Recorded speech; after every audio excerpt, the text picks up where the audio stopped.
இந்த இந்த பாடல் வந்து காலம் கடந்து நிற்கக்கூடிய பாடல் அம்மா பாடல். அப்படி ஒரு பாடலை இந்த படத்துல இடம்பெறதுக்கு காரணம் நிறைய இருக்கு. நான் வந்து அண்ணனை நான் வந்து ரொம்ப குறிப்பா இதுக்கு வந்து ரொம்ப சாதாரண கிடையாது. இவரை நான் அழைச்சி நான் அதை வெளியிடுறதுக்கு காரணமே வந்து ரொம்ப இவர் சொல்லி நான் கேட்கல. நல்லா அம்மாவால வளர்ந்தவங்க, அதற்கான முழு தகுதியும் இருக்கு. இந்த பாடல் வந்து காலம் கடந்து நிற்க போகுது. நாம இந்த மேடையில் இருக்க அத்தனை பேரும் போயிடும், இன்னும் 50 வருஷத்துமோ தாண்டி எங்கேயோ போயிடும். 500 ஆண்டுகள் ஆனாலும் இந்த படமும் இந்த பாடலும் நிற்கும். அதை இவர் தான் வெளியிடும் நான் நினைச்சேன். அதே போல என்னுடைய அண்ணன் தமிழ் அருவி இவரை பெற்ற தாய் இங்க வந்திருக்காங்க. அவங்கள பார்க்க நான் ஆசைப்பட்டேன். உங்களெல்லாம் புரியாது, ஏன்னா தமிழர்களுக்கு வந்து நல்ல விஷயங்களே தெரியாது. இந்த ஊர்ல யாருன்னு கேட்டா யோசிப்பாங்க நல்லவன்னா கெட்டவனா ஒட்டையே சொல்லுவேன் எல்லாத்தையும். தமிழறி மணி அண்ணன் பக்கத்துல அவர் கையை பிடிக்கிறதுக்கு எத்தனை பேர் தகுதி இருக்குன்னு தெரியல எனக்கு.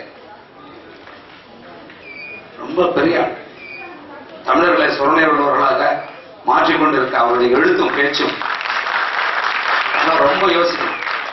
அவர்கள் அண்ணா வந்து பாரிவந்தர் அண்ணனும் இவங்க பக்கத்துல நான் நிக்கிற இந்த படம் என் வாழ்நாள் முக்கியமான படமா நான் கருதுறேன்.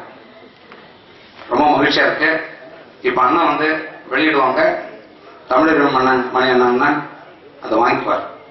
ஆனந்த் வாங்க பக்கத்துல. குறிப்பா ஒன்று சொல்லுங்க, நான் வந்து இந்த இடத்துல நின்று பேசுறதுக்கு காரணம் திரைப்பட பாடல்கள்.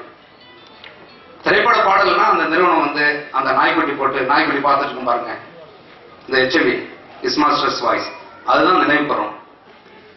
இத வந்து இந்த 125 ஆண்டுகள் கடந்த பிறகு அதோட பேர் வந்து சரிகமன் மாறி இருக்கு.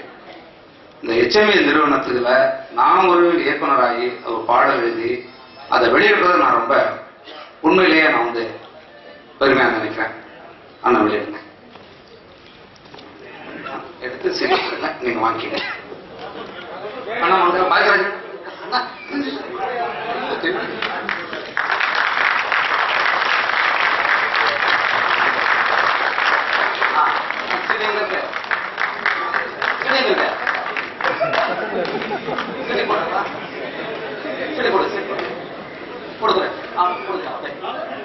எல்லாத்தையும் கொடுங்க, இவர்கிட்ட கொடுங்க, சரி காட்டுங்க, சரி இதை காட்டுங்க,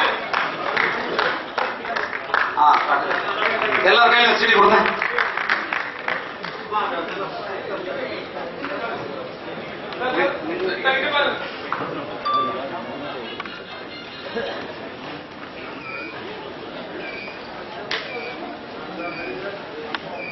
ஹோட்டல்ல